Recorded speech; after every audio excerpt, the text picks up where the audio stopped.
Hi everyone, I am Francis River Azunada. Today we are going to talk about motor skill learning.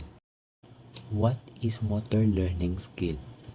It is the process by which people acquiring and improving your ability to perform movements. Motor skill learning involves practice, feedback, and cognitive process. For example, learning to ride a bike. You first learn the basic movements like pedaling, steering, then you practice and get better at balancing, turning, and stopping. The difference between performance and learning. Performance is observable behavior. It is a qualitative or quantitative assessment of what can be observed during the execution of a skill. It refers to the execution of a skill at a specific time.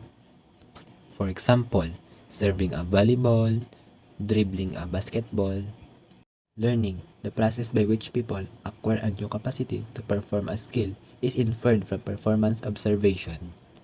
For example, someone had learned to dance the basic steps of cha-cha-cha, so that is learning. By practicing. Art measures. An acronym for the acquisition, retention, and transfer measurements used in assessing learning in an experiment. First, the acquisition refers to the direct measurement of performance experiences. For example, practicing a series practice of serving a volleyball, which can be the result for each trial measured and can be recorded. Second, retention refers to a performance measurement conducted subsequent to acquisition trials or observations. It is the persistence of original learning over a period of no practice. Third is transfer test. It measures how effectively a person can transfer the learning of a skill from one condition to another.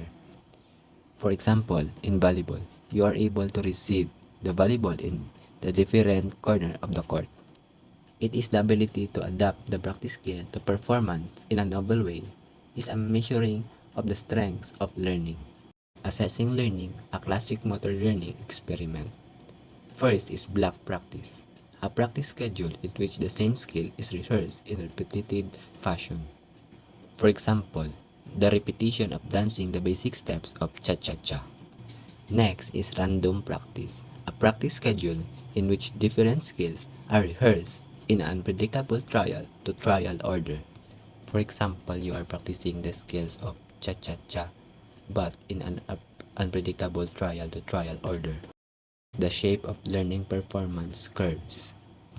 Performance graph, a two-dimensional graph of the changes in performance measured over time as a result of a practice. Just like in dance sport, we are following the pattern of line of dance, just like from corner to corner or in rotational form. Here are the types of performance curves. First is linear performance curve, a performance curve in which equal amount of time or number of trials during a practice correspond to equal increase in performance measure. It is the equal amount of practice yield equal results in skill improvement regardless of the point during acquisition in which it occurs. Next is negatively accelerating performance curve, a performance curve exhibiting diminished improvements in performance measured as function of time or trials of practice. It is how fast you adapt the skill and then as slowing as practice continues. In contrast, a positively accelerating performance curve, a performance curve exhibiting increasing improvements in performance measures as a function of time or trials of practice. It illustrates that the greatness of your improvement in your performance rather than early in acquisition. Last is S-shape performance curve, a performance curve exhibiting relatively slow rates of improvements both early and late during acquisition, but accelerated rates of learning during the middle phase of acquisition. S-shape, also called ogive curve, demonstrate learning occurring slowly both and later during acquisition but accelerating during the middle phase of practice. What performance curves reveal about the nature of learning? First is the law of practice. Improvement in performance continue as long as practice continues, but the rate at which it occurs gradually and predictability diminishes over time or number of practice trials. It can be expressed mathematically as a power function. In volleyball is the idea that the more you practice, the better you become at playing. For example, if you practice serving every day, you'll get better at aiming your serves and serving accurately during a match. Next is monotonic benefits assumption. The notion that learning occurs at the same rate as long as practice continues, though its manifestation in performance decreases at a predictable rate. In simple way, the more you practice, the better the result and it won't get worse. Last is the asymptotic nature of learning, or asymptote. It refers to a theoretical upper limit to learning that is progressively approached with practice but that is never reached. For example, in volleyball, first, when you're learning a new skill, you improve quickly. However, as you get better, the improvements become smaller and harder to achieve. Essentially, you reach a point where it's harder to keep getting better at the same rate. Overlearning. The concept that practice of a newly acquired skill beyond the point of mastery benefits long-term retention of the skill. For example, in volleyball, overlearning in volleyball means practicing a skill even after you mastered it to make it so automatic that you can do it without thinking, even under pressure. Mastery level. A predetermined performance level established as the goal of practice. For example, in dancing. Imagine a dancer learning a routine. At first, they might make mistakes and need to think about every step.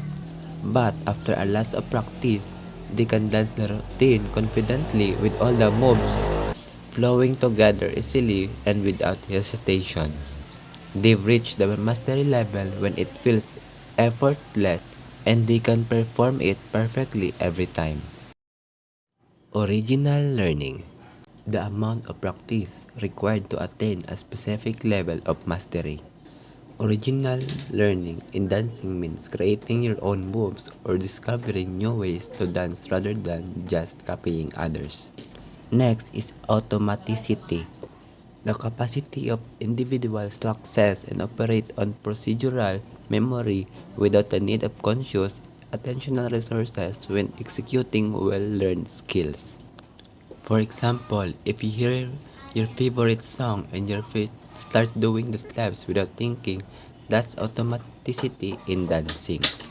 Next is refresher practice, a form of overlearning in which continued practice of a skill is carried out beyond the attainment of the original performance goal in incrementally spaced practice intervals as method of maintaining achieved performance levels. It involves continuing to practice a skill even after mastering it, with practice sessions spaced out over time. This helps maintain the skill and prevents forgetting. Transfer learning.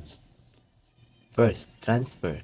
The influence of practicing one skill on the learning of another skill or of the same skill in a new context. Target skill. The task a person wishes to be able to perform as a result of practice.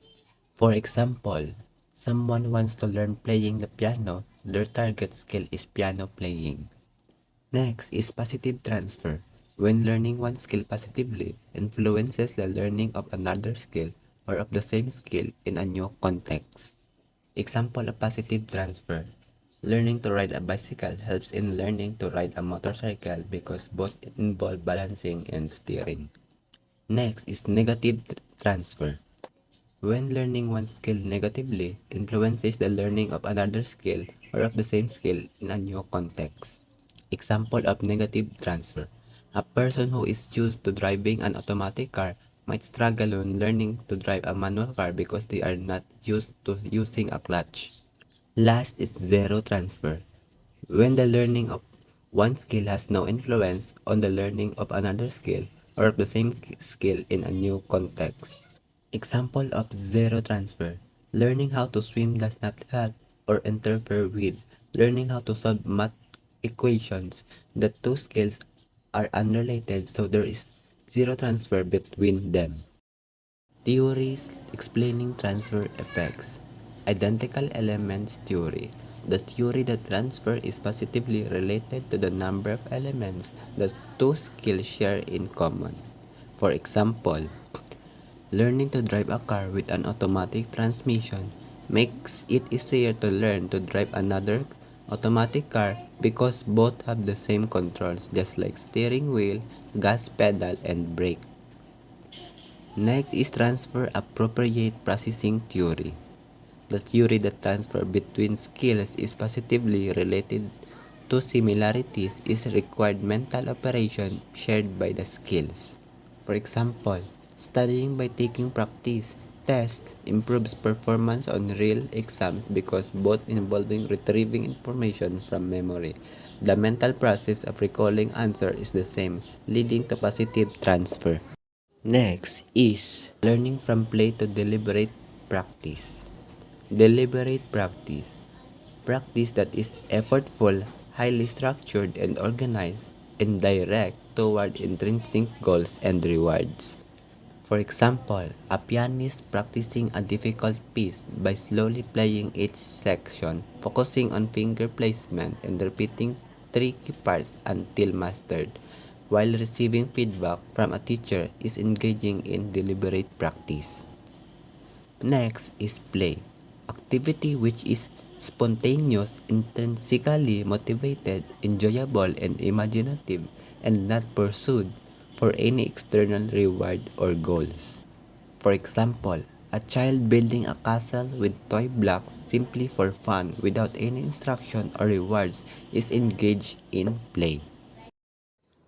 I hope you learned a lot from our lecture video about motor skill learning. Thank you for watching.